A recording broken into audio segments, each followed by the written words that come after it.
जय हिंद। ए to Z GS learn में आपका स्वागत है। आज के इस सेशन में हम देखेंगे ब्रह्मास्त्र का एपिसोड नंबर 7वां।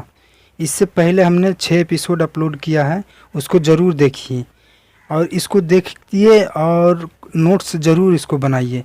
ये सब प्रश्न को अपने नोटबुक में ज़रूर नोट डाउन करिए, क्योंकि ये सब प्रश्न प्रीवियस ईयर है और कहीं ना कहीं एग्ज़ाम में पूछा गया और आगे पूछने की संभावना अधिक रहता है। और ये ब्रह्मास्त्र जो है, ब्रह्मास्त्र में हम आगे का जो प्रश्न 10 प्रश्न रहता है उसमें करेंट अफेयर डालते हैं।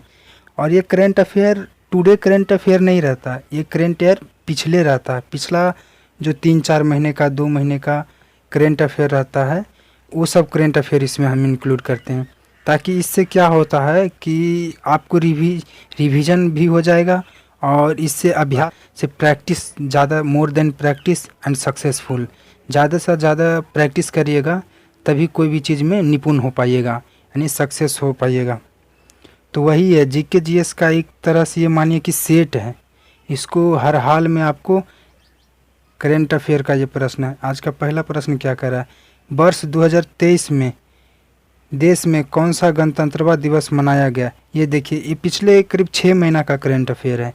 तो ये सब एग्ज़ाम में पूछने की संभावना भी है, ये पूछ सकता है। तो इसका राइट आंसर कौन सा होगा। ऑप्शन ए में 75वां, ऑप्शन बी में 74वां, ऑप्शन सी में 76वां, ऑप्शन डी में 72वां। तो इसका राइट आंसर है ऑप्शन बी, 74वां गणतंत्र दिवस मनाया गया है अभी हाल ही में। नेक्स्ट सवाल में क्या कह रहा है, नेक्स्ट सवाल में कह रहा है हाल ही में किस देश ने कृत्रिम भ्रूण यानी कृत्रिम भ्रूण तैयार किया है। Option A America, option B Israel, option C France, option D रूस। आपको क्या लगता है इन चारों ऑप्शन में सबसे खतरनाक देश कौन सा है, जो किसी से नहीं डरता है। हमको तो ज़्यादा आशा है कि इजराइल। इजराइल ये चोट्टा, ये किसी से नहीं डरता है। ये दुनिया में कोई सा देश है ये किसी से नहीं डरता, ये सब से भिड़ जाता है। तो इसका राइट आंसर भी इजराइल ही है, इजराइल इसका राइट आंसर है। अभी हाल फिलहाल में ही इजराइल ने फिलिस्तीन को बहुत पीटा है। सवाल नंबर 3 में क्या कह रहा है, भारत का पहला तेल का कुआं हाल ही में कहाँ खोदा गया है या कहाँ बनाया गया है। Option A Bhilai, option B Tarapur, option C Digboi, option D Tawang.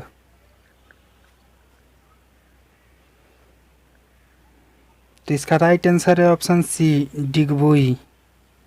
Digboi जो कि असम में है, डिगबोई वहाँ बनाया गया है, तेल का कुआं बनाया गया है।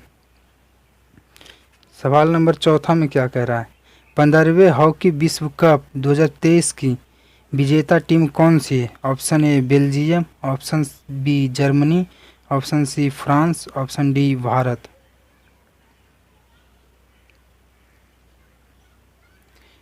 तो इसका राइट आंसर है ऑप्शन बी, जर्मनी जो है ये विजेता है। और इसका उप विजेता कौन है, इसका उप विजेता बेल्जियम है। नेक्स्ट सवाल में क्या कह रहा है, संयुक्त राष्ट्र सभा के 77वें सत्र के अध्यक्ष कौन बने हैं। Option A Antonio Guterres, option B Saba Qureshi, option D Anil Chauhan, option C Anil Chauhan, option D Narendra Modi. देखिए, आप लोग शुरुआत का 5-7 प्रश्न देखते हैं, उसके बाद वीडियो छोड़ देते हैं। वीडियो को पूरा देखिए, इससे आगे क्या फ़ायदा होगा कि इससे पीछे आपको जो भी प्रश्न आएगा महत्वपूर्ण प्रश्न में, उस सब में जीके जीएस और हिंदी रहता है। और आप लोग क्या करते हैं, शुरुआत का देखते हैं करेंट अफेयर प्रश्न, उसके बाद वीडियो कट करके छोड़ देते हैं। वीडियो स्किप नहीं करिए, इसमें कुछ ना कुछ आपको सीखने के लिए ही मिलेगा, तो स्किप करने से क्या फ़ायदा है। और ये सब प्रश्न जो है ये सब को ध्यान में रखिएगा, ये संभावना है कि कहीं ना कहीं एग्ज़ाम में पूछा जा सकता है, इसीलिए ये सब प्रश्न को हम इंक्लूड करते हैं। क्योंकि भैया ये यूट्यूब की दुनिया है, यूट्यूब की दुनिया से बच कर रहिए। तो सवाल नंबर 5वां में क्या कह रहा था, इसका राइट आंसर बताइए। यूट्यूब की दुनिया है, इस सब से जानते हैं, बच के रहिए।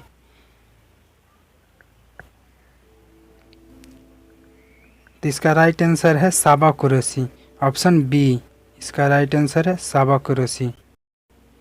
आप लोग वीडियो को पूरा देखिए, वीडियो पूरा देखिएगा तब आपको समझ में आएगा कि ये अच्छा कंटेंट ला रहे हैं कि नहीं ला रहे हैं। ऐसे आप लोग शुरुआती का 1-2 प्रश्न देखते हैं, उसके बाद कट करके चले जाते हैं। अगर बाय द वे बजट आप नहीं पढ़े होंगे तब सोचते होंगे कि ये बजट का प्रश्न कहाँ से चला आया करंट अफेयर में। तो ये सब देखिए प्रश्न, और ये सबसे सीखने के लिए ही मिलेगा आप लोग को।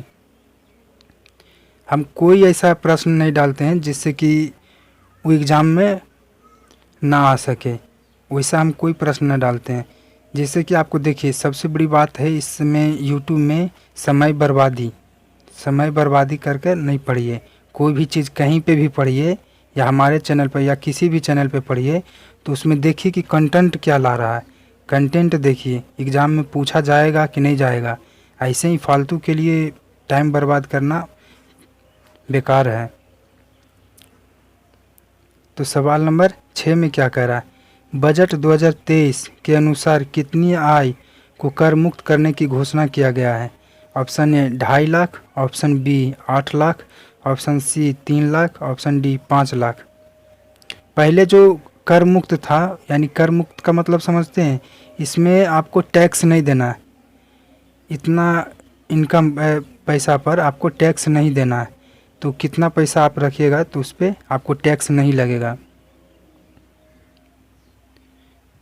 पहले जो था 2.5 लाख रुपया पर टैक्स नहीं लगता था, यानी सालाना इनकम आपको काट छाट कर 2.5 लाख रुपया बच रहा है तो उस पर आपको टैक्स नहीं लगता था। अब है कि आप कब से 3 लाख रुपया अब है तो आपको टैक्स लगेगा। 3 लाख रुपया से ऊपर है तो आपको टैक्स लगेगा। तो नेक्स्ट सवाल में क्या कह रहा है, नेक्स्ट सवाल में वर्तमान राष्ट्रपति किस राज्य के राज्यपाल रह चुकी हैं। जो अभी द्रौपदी मुर्मू जी राष्ट्रपति हैं वो किस राज्य के राज्यपाल रह चुके हैं। Option A Orissa, option B Jharkhand, option C Chhattisgarh या फिर ऑप्शन डी पश्चिम बंगाल।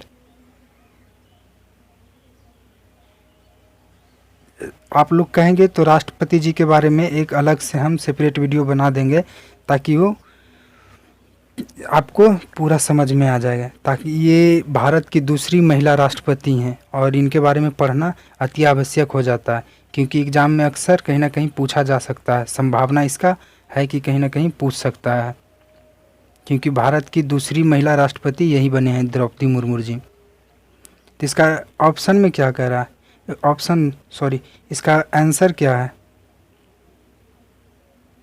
तो इसका राइट आंसर है ऑप्शन डी, पश्चिम बंगाल के पहले ये राज्यपाल रह चुके हैं। उड़ीसा नहीं ऑप्शन मारिएगा, उड़ीसा के ये हैं, निवासी हैं उड़ीसा के।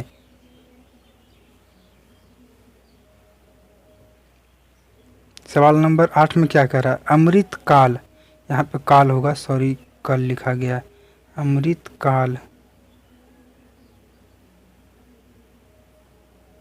अमृतकाल का पहला बजट किसने पेश किया है। यानी जो अभी चल रहा है, अभी अमृतकाल ही चल रहा है। अमृतकाल का पहला बजट किसने पेश किया। ऑप्शन ए में क्या कह रहा है, अमित शाह, ऑप्शन बी में निर्मला सीतारमण, ऑप्शन सी में नरेंद्र मोदी, ऑप्शन डी में राजनाथ सिंह। आपको क्या लगता है कि कौन पेश कर सकते हैं। अमित शाह गृह मंत्री हैं। आप पॉलिटी पढ़े होंगे तो गृह मंत्री बजट पेश नहीं करता है। ऑप्शन बी में क्या कह रहा है, निर्मला सीतारमण जी। निर्मला सीतारमण जी वित्त मंत्री है। ऑप्शन सी में नरेंद्र मोदी जी, ये भारत के प्रधानमंत्री हैं। ऑप्शन डी में कौन है, राजनाथ सिंह, ये भारत के रक्षा मंत्री हैं। क्या आपको लगता है कि रक्षा मंत्री बजट पेश कर सकते हैं। तो इसका राइट आंसर है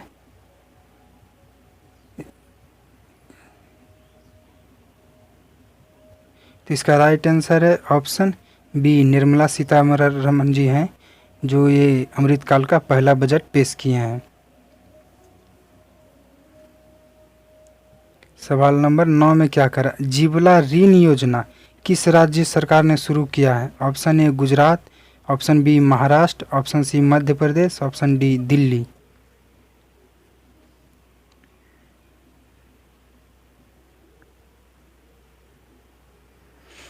इसका राइट आंसर है ऑप्शन बी, महाराष्ट्र जो है ये जीवला ऋण योजना शुरू किया है। सवाल नंबर 10 में क्या कह रहा है, राष्ट्रीय संस्कृति महोत्सव का 14वां संस्करण कहाँ शुरू हुआ है? ऑप्शन ए कटक, उड़ीसा में है कटक, इलाहाबाद जो यूपी में पड़ता है, बीकानेर जो राजस्थान में पड़ता है, ऑप्शन डी पटना जो बिहार में पड़ता है। इसका राइट आंसर है ऑप्शन सी, बीकानेर में यह शुरू किया गया है। ये देखिए, यही महत्वपूर्ण प्रश्न का हम बात कर रहे थे। इसमें आपको इतना बेनिफिट होगा इस सब प्रश्न से, इसके आगे जो भी प्रश्न आएगा हम इस सब में ऐसा ऐसा प्रश्न लाते हैं ताकि जो एग्ज़ाम में पूछा जा सके, संभावना अति संभावना रहता है कि जो एग्ज़ाम में पूछा जा सकता है, वही सब प्रश्न को इस सब में इंक्लूड करते हैं। और जो प्रीवियस ईयर प्रश्न रहता है वो सब को इस सब में भी डालते हैं ताकि पूछने की संभावना ज़्यादा रहता है।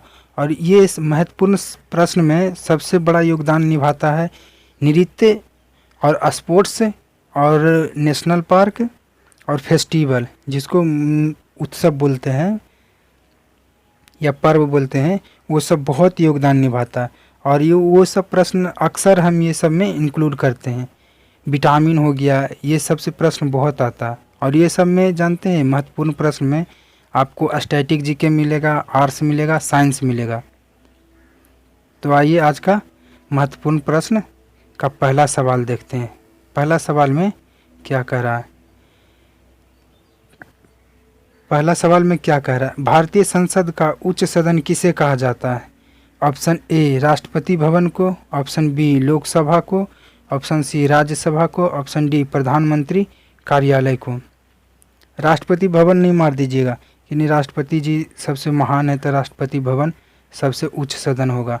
नहीं, सबसे उच्च सदन इसका राइट आंसर है राज्यसभा। राज्यसभा जो है सबसे उच्च सदन है।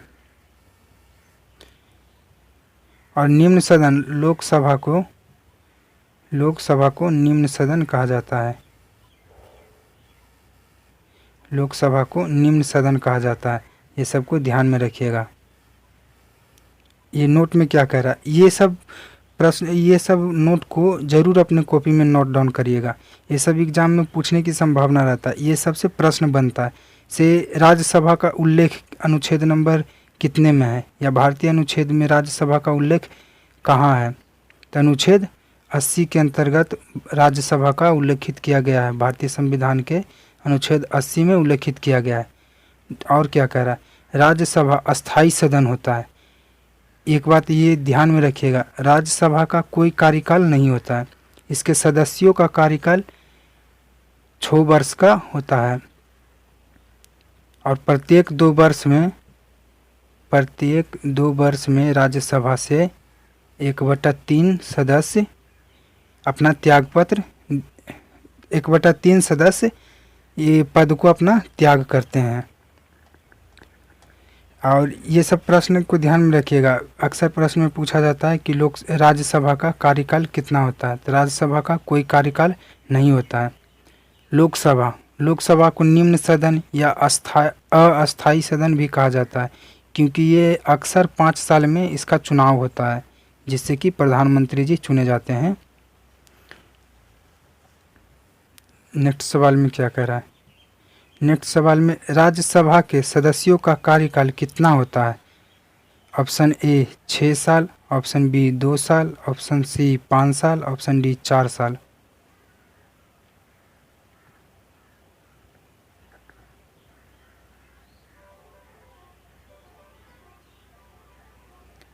इसका राइट आंसर है ऑप्शन ए 6 साल। इसका जो राज्यसभा के सदस्यों का कार्यकाल 6 साल होता है। और राज्यसभा का कार्यकाल नहीं होता है, कोई कार्यकाल राज्यसभा का नहीं होता है। राज्यसभा के सदस्यों का कार्यकाल होता है। ये कभी भंग नहीं किया जा सकता ये सदन को, राज्यसभा को। आगे में क्या कर रहा है नोट में प्रत्येक 2 साल बाद, ये देखिए यही बात हम वहाँ पे आपको बता रहे थे, प्रत्येक 2 साल बाद राज्यसभा का 1/3 सदस्य नया चुना जाता है। यानी 1/3 सदस्य जाएगा तभी तो 1/3 सदस्य नया आएगा। तो 2 साल में अक्सर 1/3 सदस्य अपना त्याग दे देते हैं, पद को त्याग करते हैं और 1/3 सदस्य नया इसमें शामिल होते हैं राज्यसभा में।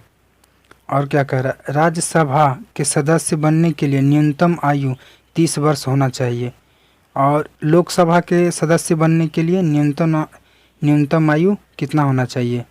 तो इसका राइट आंसर है ऑप्शन 25 वर्ष। 25 वर्ष रहेगा तो आप लोकसभा के न्यूनतम आयु सदस्य बन सकते हैं, 25 वर्ष रहेगा तब।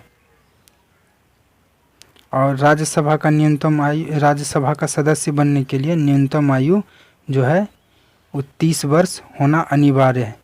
और राष्ट्रपति बनने के लिए न्यूनतम आयु कितना होना चाहिए? तो राष्ट्रपति बनने के लिए न्यूनतम आयु 35 वर्ष होना अनिवार्य है। राष्ट्रपति बनने के लिए 35 वर्ष होना अनिवार्य है, न्यूनतम आयु 35 वर्ष होना चाहिए। और लोकसभा का 25 वर्ष, ये सबको ध्यान में रखिएगा। और पंचायत चुनाव लड़ने के लिए न्यूनतम आयु कितना होना चाहिए?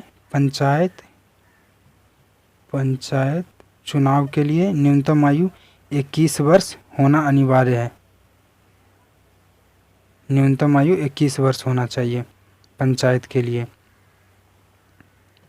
वोट डालने की उम्र कितना होता है? तो वोट डालने की उम्र 18 साल होता है वोट डालने के लिए।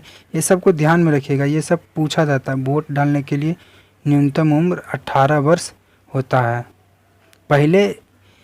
पहले ये वोट डालने का उम्र जो पहले था मूल संविधान में, जो पहले था वो पहले 21 वर्ष था और कितना नंबर संविधान संशोधन करके इसको 18 वर्ष कर दिया गया है। तो ध्यान रखिएगा, 61वां संविधान संशोधन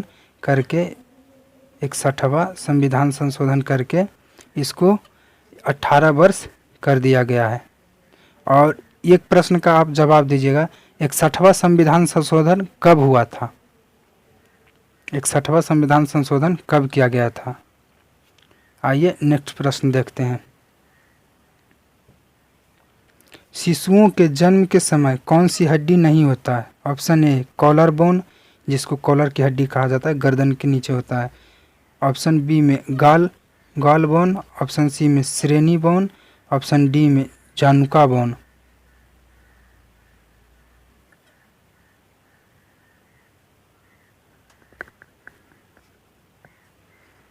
तो इसका राइट आंसर क्या है? तो इसका राइट आंसर है ऑप्शन डी, जानुका बोन जो है वो शिशु में नहीं पाया जाता है। और आगे क्या कहता है, आगे देखिए। आगे नवजात शिशु के शरीर में, ये सबको ध्यान में रखिएगा, नवजात शिशु के शरीर में 300 हड्डियाँ पाई जाती है। वयस्क व्यक्ति के शरीर में 206 हड्डियाँ पाई जाती है। ये सबको ध्यान में रखिएगा। वयस्क व्यक्ति के शरीर में कितना हड्डी पाया जाता है? 206 हड्डी पाया जाता है। और सबसे छोटी हड्डी होती है स्टेपिज हड्डी, ये कान में पाया जाता है। सबसे छोटी हड्डी जो है कान में पाया जाता है, स्टेपिज हड्डी इसका नाम है। और सबसे बड़ी हड्डी जो है ये फीमर है। ये करोड़ों बार पूछा गया है, स्टेट लेवल का एग्ज़ाम उठाइए या एसएससी का या रेलवे का, ये अक्सर पूछा जाता है। ये सबसे बड़ी हड्डी फीमर हड्डी जो जांघ की हड्डी है, ये कई एक बार एग्ज़ाम में पूछा गया, इसको ध्यान में रखिएगा। और ये सबसे छोटी, शरीर की सबसे छोटी हड्डी स्टेपिज है जो कान की हड्डी है। और क्या कह रहा है? सबसे बड़ी हड्डी ये तो हो ही गया, सबसे बड़ी हड्डी। और क्या कह रहा है? अस्थियों को आपस में जोड़ता है, मतलब अस्थि हड्डी जोड़ता है आपस में, उसको लिगामेंट कहते हैं। ये भी प्रश्न पूछा जाता है, हड्डी को आपस में जोड़ता है उसको लिगामेंट कहते हैं। और अस्थि और मांस को जोड़ता है उसे क्या कहते हैं? आप नीचे कमेंट बॉक्स में करिए, नहीं तो नेक्स्ट वीडियो में हम बता देंगे अस्थि और मांस को कौन जोड़ता है। और नेक्स्ट में क्या कह रहा है? हड्डियों में ओसिन प्रोटीन पाया जाता है, ये भी ध्यान में रखिएगा। हड्डी में कौन सा प्रोटीन पाया जाता है? हड्डियों में ओसिन प्रोटीन पाया जाता है। और क्या कह रहा है? हड्डियों का निर्माण संयोजी ऊतक द्वारा होता है। हड्डियों का निर्माण संयोजी ऊतक द्वारा होता है। और मुख्यतः हड्डियों में 20 से 22% जल पाया जाता है। ये देखिए एक प्रश्न का ये प्रश्न क्या था, शिशुओं में हड्डी कौन सा हड्डी नहीं पाया जाता, और हड्डी के बारे में पूरा विश्लेषण हम आपको बता दिए। इससे लेने का फ़ायदा यही होगा कि एक प्रश्न से आप बहुत सा प्रश्न के बारे में सीख सकते हैं और बना सकते हैं। नेक्स्ट सवाल में क्या करा, विश्व का सबसे वर्षा वाला स्थान कौन सा है जहां सबसे अधिक वर्षा होता है? Option A Ladakh, option B Shillong, option C Mawsynram, option D Jaisalmer.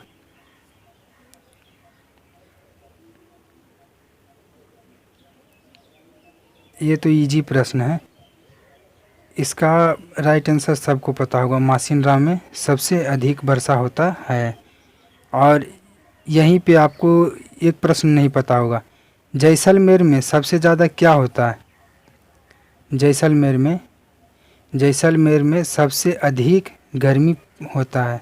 Bharat में सबसे अधिक गर्मी कहीं होता है तो जैसलमेर में सबसे अधिक गर्मी जो है जैसलमेर में होता है। नेक्स्ट सवाल में क्या करा,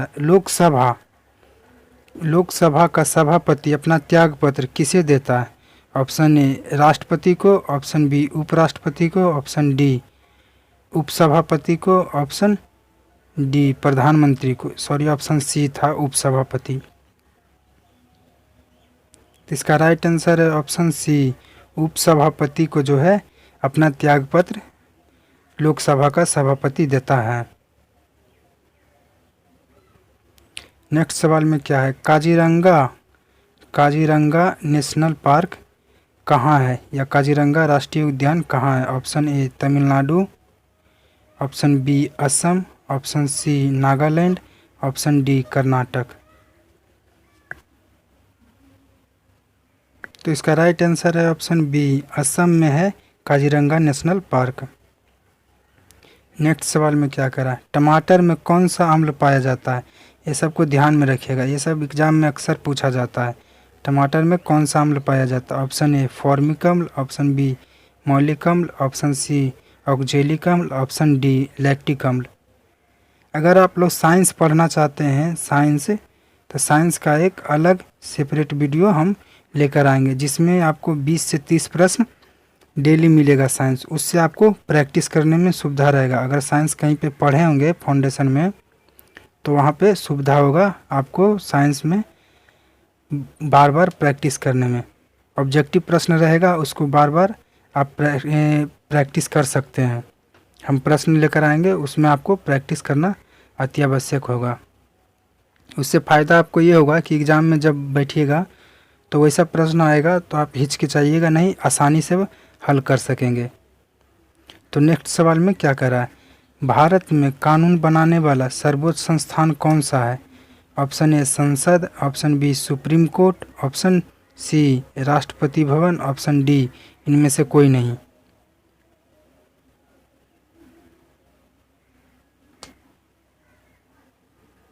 इसका राइट आंसर है ऑप्शन ए। नेक्स्ट सवाल में क्या करा, भारत के उच्च न्यायालय यानी हाई कोर्ट के मुख्य न्यायाधीश की नियुक्ति कौन करता है? ऑप्शन ए प्रधानमंत्री, ऑप्शन बी उपराष्ट्रपति, ऑप्शन सी सुप्रीम कोर्ट के मुख्य न्यायाधीश, या फिर संसद। मुख्य न्यायाधीश मतलब समझते हैं जज, जो सुप्रीम कोर्ट के मुख्य जज है ना, मेन जज, उसको नियुक्ति कौन करते हैं? यहाँ पे एससी का मतलब सुप्रीम कोर्ट के मुख्य न्यायाधीश यानी सुप्रीम कोर्ट के मेन जो जज है ना वो नियुक्त करता है, यानी पद उसको देता है।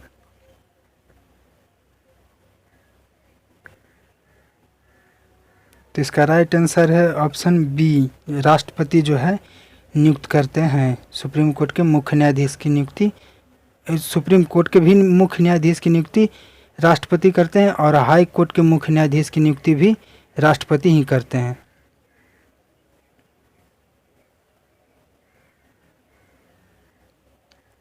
नेक्स्ट सवाल में क्या करा, पंचायत सबसे पहले किस राज्य में लागू किया गया था? Option A Punjab, option B Rajasthan, option C Andhra Pradesh, option D Maharashtra. ये आया टक्कर का सवाल, पंचायत सबसे पहले कहाँ लागू किया गया था? आप इन चारों ऑप्शन में जवाब दीजिए। आधा से ज़्यादा व्यक्ति मारेंगे आंध्र प्रदेश, जबकि आंध्र प्रदेश सबसे पहले भाषाई आधार पर गठित होने वाला राज्य था। पंचायती नहीं, भाषाई आधार पर गठित होने वाला सबसे पहले राज्य था, जो कि गठन हुआ था 1953 में। ये सबको ध्यान में रखिएगा। तो इसका राइट आंसर है ऑप्शन बी, राजस्थान। राजस्थान में जो है पंचायती राज्य पंचायत सबसे पहले लागू किया गया था।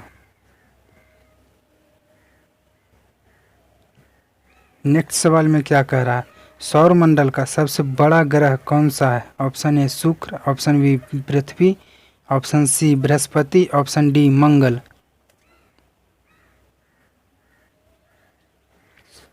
इसका राइट आंसर है ऑप्शन सी, बृहस्पति जो है सबसे बड़ा ग्रह है। शुक्र जो है ब्रह्मांड का सबसे चमकीला ग्रह है। शुक्र जो है सबसे चमकीला ग्रह है। सबसे चमकीला ग्रह जो है शुक्र है। सबसे चमकीला ग्रह शुक्र है। और मंगल ग्रह है जो है, मंगल ग्रह को लाल ग्रह कहा जाता है। और इसका मंगल ग्रह का जो उपग्रह है उसका नाम क्या है? मंगल ग्रह का 2 उपग्रह है जिसका नाम फोबोस और डीमोस है। ये सबको ध्यान में रखिएगा, जिसका नाम फोबोस तथा डीमोस है। जिसका नाम फोबोस तथा डीमोस है। और पृथ्वी का जो प्राकृतिक उपग्रह है, पृथ्वी का केवल एक ही उपग्रह है, चांद, जो प्राकृतिक उपग्रह है। चांद जो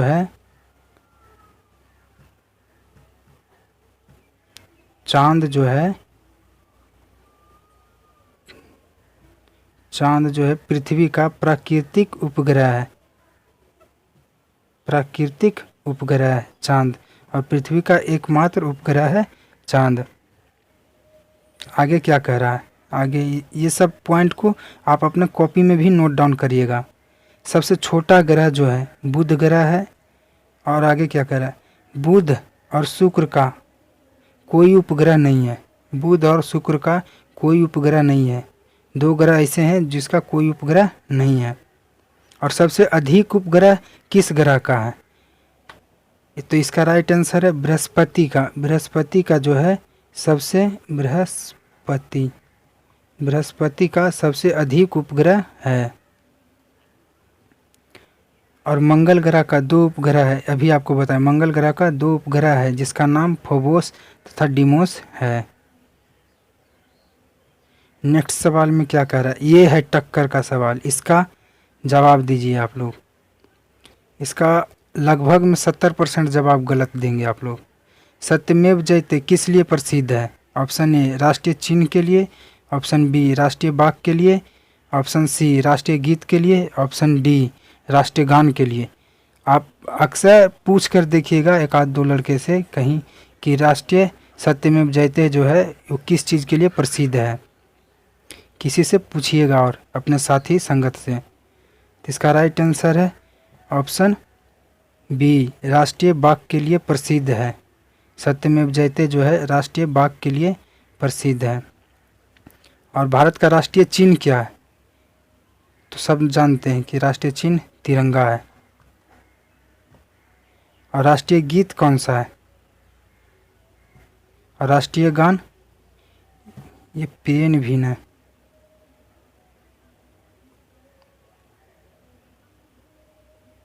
राष्ट्रीय गीत कौन सा है?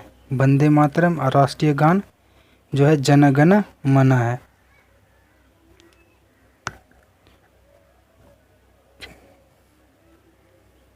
नेक्स्ट सवाल में क्या कह रहा है?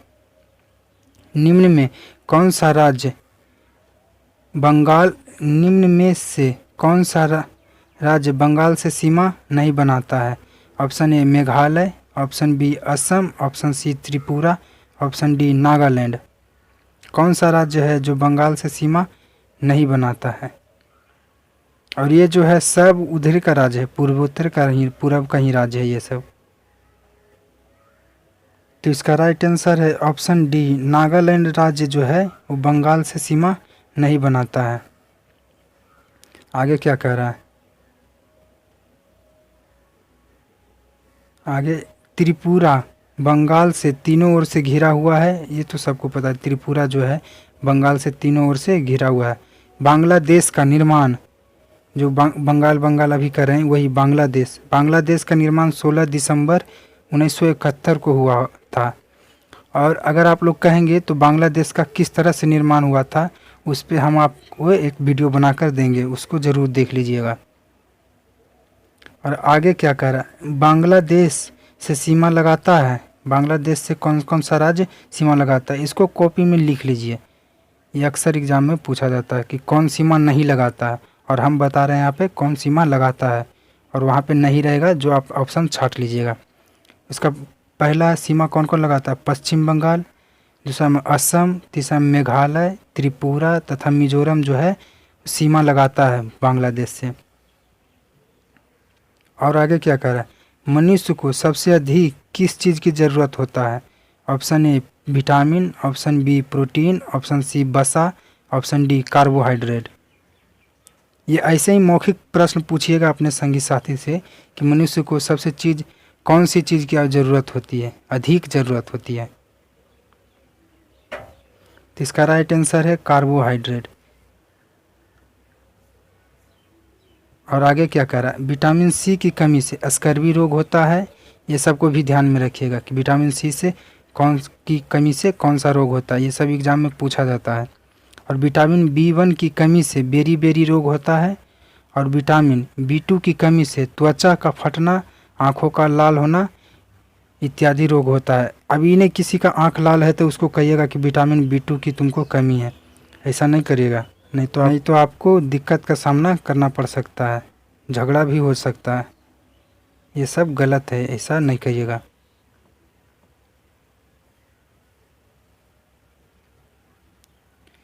आगे क्या कह रहा है, निम्न में से किस में सबसे अधिक मात्रा में विटामिन ए पाया जाता है, यानी इन चारों ऑप्शन में सबसे अधिक विटामिन ए किस में पाया जाता है। ऑप्शन ए गाजर, ऑप्शन बी दाल, ऑप्शन सी चावल, ऑप्शन डी गेहूँ। तो इसका राइट आंसर है ऑप्शन ए, गाजर में सबसे अधिक मात्रा में विटामिन ए पाया जाता है। नेक्स्ट सवाल में क्या कर रहा है, मनुष्य 1 मिनट में सामान्य सांस लेता है। ऑप्शन ए में 15 से 18 बार पर मिनट, ऑप्शन बी में 72 बार पर मिनट, ऑप्शन सी में 32 बार पर मिनट, ऑप्शन डी में 50 बार पर मिनट। तो इसका राइट आंसर है ऑप्शन ए। ऑप्शन ए 15 से 18 बार, कहीं कहीं कोई भी किताब में लिखा रहेगा 16 बार पर मिनट, तो भी आंसर ठीक ही है, इसलिए हम लिखें 15 से 18 बार पर मिनट। कहीं कहीं पे 16 बार पर मिनट लिखा रहेगा तो भी गलत नहीं है।